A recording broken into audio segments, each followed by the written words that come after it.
खरं बोलायचीच इच्छा नाही, कारण मला वाटतं आजची काय 23 तारखेची सभा आहे की काय असं मला वाटायला लागलं.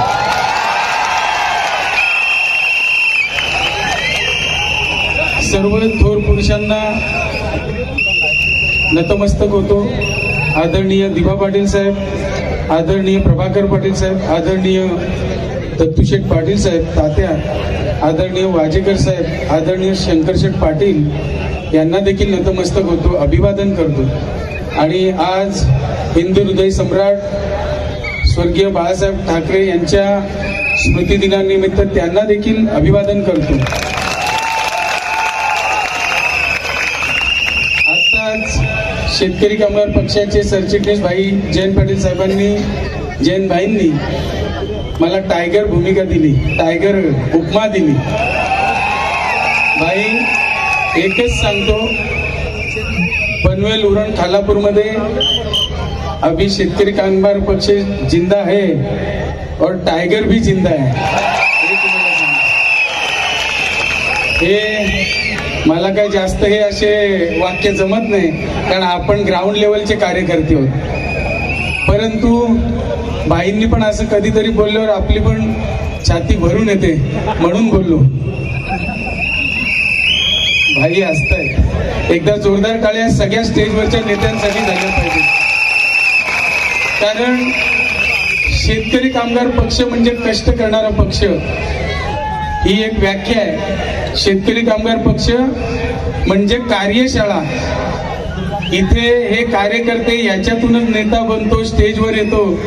मग कधीतरी एखाद्या नेत्याला वाटतं तो दुसरीकडे जातो, पण त्यांना माहिती नाही कार्यकर्ते जाग्यावर आहेत, त्या नेत्याला परत जागेवर बसवल्याशिवाय राहत नाही. हे देखील शेतकरी कामगार पक्षाचा इतिहास आहे. आज मी खरे बरेच मुद्दे मी गेल्या 3 सभांमध्ये त्या भागाची परिस्थिती दाखवून देण्याचा प्रयत्न केला.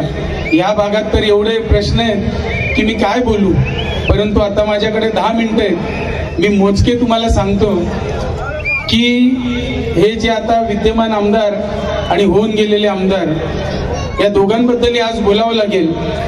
कारण HOCची जागा BPCL ला दिली हे सगळ्यांनी सांगितलं, परंतु ते मूळ कारण मला सांगायचं. HOCची जागा तुम्हाला सांगतो 2000 आता या 5 वर्ष 2019 पर्यंत गेली नव्हती.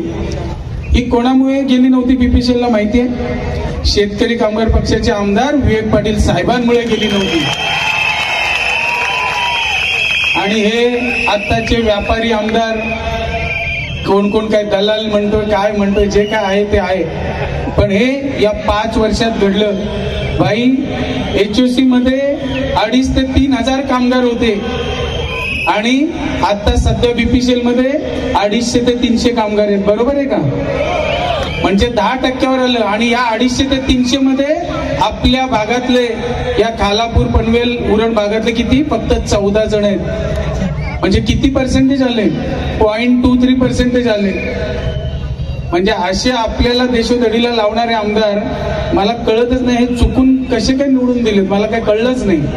हे कशामुळे निवडून दिले ते देखील तुम्हाला सांगणार आहे. 2019 ला आमदार विवेक पाटील साहेबांचा बँकेचा विषय, कर्नाळा बँकेचा विषय काढला, तेव्हा आपल्या जिथल्या जनतेचे बऱ्याच जणांचे पैसे असतील, ती जनता शांत बसली. काही जण दुसरीकडे गेली, काही जणांनी मौन बाळगलं की बाबा नाही आता पैसे बुडाले. आता 5व्या वर्षात आपण 97% लोकांचे पैसे व्याजासहित परत मिळाले.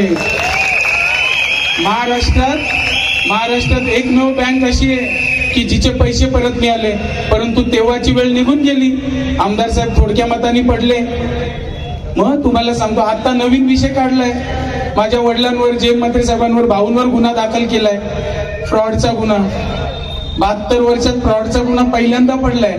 आणि पक्षाचे गुन्हे, लढ्यातले गुन्हे अनेक पडले, परंतु मला भाऊंनी बाजूला, पहिल्यांदा आमच्या घरात गणपतीला 4 दिवस भाऊ नव्हते, आमच्या घरात सगळे शांत होते. 72 वर्षात पहिल्यांदा. आणि आल्यानंतर त्यांनी मला सांगितलं, एकट्याला घेतलं की प्रीतम मी सगळं रिपोर्ट बघितलंय, तुझ्यासाठी तरुणाई रस्त्यावर उतरले, ज्येष्ठ आशीर्वाद देत आहेत, त्यांना 10 दिवसाच्या इंटेरियमवर त्यांना बाहेर सोडले त्यांना. तर त्यांनी सांगितलं पुन्हा मला वाटत नाही की बेल होईल, कदाचित मी जेलमध्ये राहीन, परंतु या जनतेसाठी तुला लढायचंय, मी जेलमध्ये राहिलो तरी चालेल. अशा पद्धतीची इथे शेतकरी कामगार पक्षाचे नेते कधी बोलत नाही. आज ते पहिल्यांदा बोलले, भाई बोलले टायगर, भाऊ बोलले मी मुलाला बाल केलाय. हे काय खोटं नाटक करायला बोलत नाही. ही जनता पैसे देऊन नाहीये, हे शेतकरी कामगार पक्षाने कमवलेलं प्रेम आहे. त्या जनप्रेमापोटी ते सगळे आलेले. आज पुन्हा या सगळ्या गोष्टी आहेत. तुम्हाला सांगतो की येणारं आंतरराष्ट्रीय विमानतळ, तिथे दिबा पाटील साहेबांच्या नावाने विमानतळ होतंय, नोकर भरती होणारे 25-30 हजार नोकऱ्या. याच्यावर खरं या आमदारांनी बोलायला पाहिजे. प्रशिक्षण शिबिरं घ्यायला पाहिजे. ही शिबिरे देखील आम्हालाच घ्यायला लागतात. आम्ही तर घेणार, आणि ती घेतली आणि मुंबई एअरपोर्टला 44 जणांना गेल्या 1.5 महिन्यात नोकरी लावून आम्ही यशस्वी करून दाखवली. हे आमच्या कामातून दिसतं. मोरबे डॅमवाल्यांचं काय अवस्था आहे, काय अवस्था आहे सांगा तुम्ही. मोरब्याच्यात अहो या आमदार तिथे येतात, सांगतात तुम्ही जर लढा केलात, तुम्ही जर याला उपोषणाला बसलात तर सत्य ते मला काही करता येणार नाही. जर केलात तर काय बोलले सांग, काय बोलले हे आमदार महेश बालदी, काय बोलले, तुम्ही मेलात तरी बघायला येणार नाही. अशा परिस्थितीचं वाक्य ते बोलतायत. हे कितपर्यंत योग्य आहे. आमच्या इथली मोपाड्यातली झोपडपट्टी, संत सेवालाल नगर इथली झोपडपट्टी ही कायम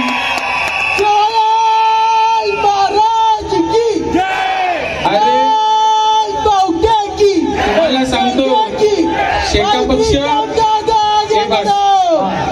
पक्ष काय करू शकतो तुम्हाला सांगतो. शेका पक्ष काय करू शकतो तुम्हाला उदाहरण देतो.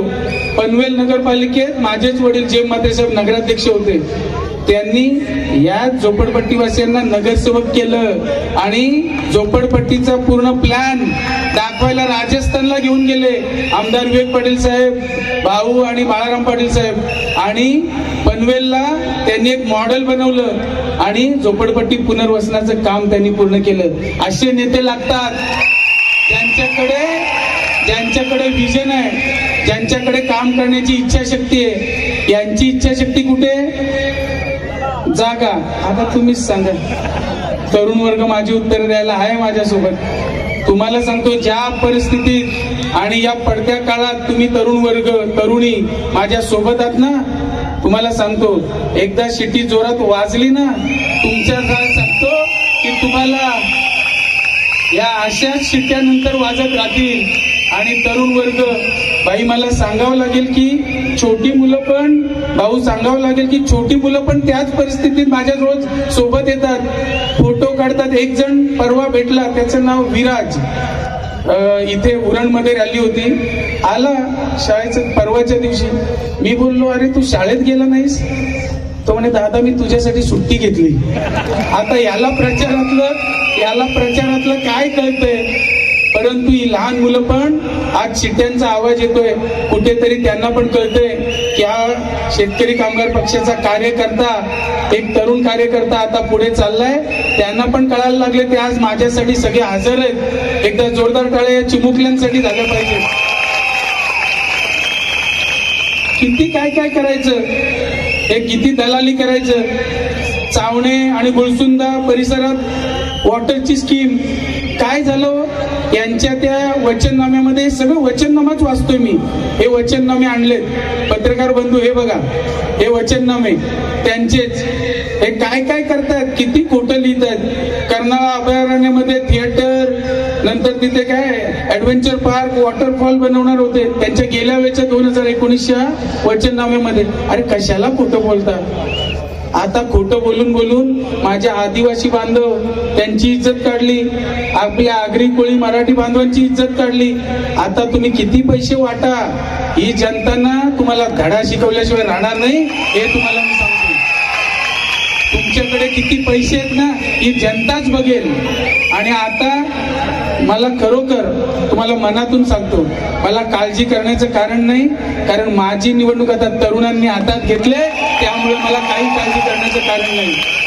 आणि पंतू काका या स्टेजवर बसलेत, ज्येष्ठ आपल्यावर असे हात ठेवायला बसलेत, त्याच्यामुळे ते पण सुदृढ होऊन त्यांची भाषण, ममता माझी बायको, तिला रेकॉर्डिंग करायला लावलं आणि मला पाठवायला लावलं, हे ऐका. आणि ती मला सांगते हे भाषण ऐका, ते कसे बोललेत बघा. मी बोललो त्यांना खूप करण्याची वेळ नाही, ती दाखवा तुम्ही. आता व्हिडिओ लावले तो आता नको, खूप व्हिडिओ लावले, आता प्रॅक्टिकल काम करायला प्रीतम म्हात्रे आलाय, हे तुम्ही लक्षात घ्या. हे व्हिडिओ तुम्ही लावा, दाखवा. पण हे मी तुम्हाला सांगतो, मला काही हे एवढं आज एवढं बघून खरोखर तुम्हाला सांगतो भरपूर काय काय बोलायचं होतं. माझ्या आदिवासी बांधवांचं, माझ्या गावातल्या रस्त्यांचं, वाड्यांच्या रस्त्यांचं, लाईट पाणी, कुठे गेलो तिथे काय सांगतात, या वावरल्याच्या इथे वाडीत वर गेलो, गेल्या 10 वर्षापूर्वी विवेक पाटील साहेबांनी रस्ता बनवला होता, आजपर्यंत साधा खड्डा देखील भरला नाही. अशा बऱ्याच ठिकाणी सांगतात. मग तुम्ही सांगा आता वेळ आले का नक्की आपल्याला आमदार बनायची? नाही, मला खरं सांगा, मला खरं सांगा की वेळ आले का आता आमदार बनण्याची? तुम्हाला विश्वास आहे का प्रीतम म्हात्रे काम करू शकतो? की तुम्हाला वाटतं फक्त हा मोठ्या बापाचा मुलगा, असं वाटतं का? नाही, खरं सांगा. हा आवाज त्या बालदी आणि मनोहर भोईरांना जाऊ दे, खरं सांगा. तुम्हाला सांगतो ज्या पद्धतीनं मला पण आता अल्टिमेटम आलाय शेवटची, नाही ठीक आहे, हरकत नाही, परंतु मी तुम्हाला सांगतो ज्या पद्धतीनं आता सगळ्यांना चान्स दिल्या, तुम्ही एक संधी मला द्या, हा प्रीतम म्हात्रे त्या संधीचं सोनं केल्याशिवाय ठेवणार नाही, हे देखील मी तुम्हाला सांगतो. आणि एवढ्या आदिवासी बांधवांना देखील ऐका, जो आपला अपमान झालाय, मी एकच उदाहरण देतो की आदिवासी बांधव आमच्या कंपनीत, वडिलांच्या कंपनीत 30 वर्षापासून आहेत. त्यातलाच एक मुलगा आमच्या खालापूरला असतो, 30 वर्ष झाली, शंकर म्हणून नावासहित सांगतो. त्यांच्या मुलाला इज्जत काढणं तर सोडून द्या, अपमान करणं सोडून द्या, त्याच्या मुलाला सिव्हिल इंजिनियर बनवून आमच्या कंपनीमध्ये काम करायला ठेवलेलं आहे. हे अशा प्रकारे सन्मान करावा लागतो, हे काही येड्या गबाळ्याचं काम नाही. आणि महेश बालदीनं सांगतो, तुम्ही किती लोक काढा, जी लोक आता तरुण माझ्यासोबत येतात, सगळ्या पक्षातून प्रवेश करतायत, सगळ्या पक्षातून प्रवेश, मंडळांचे सदस्य येतात, काही क्रिकेट सदस्य येतात, उघडपणे फिरतात.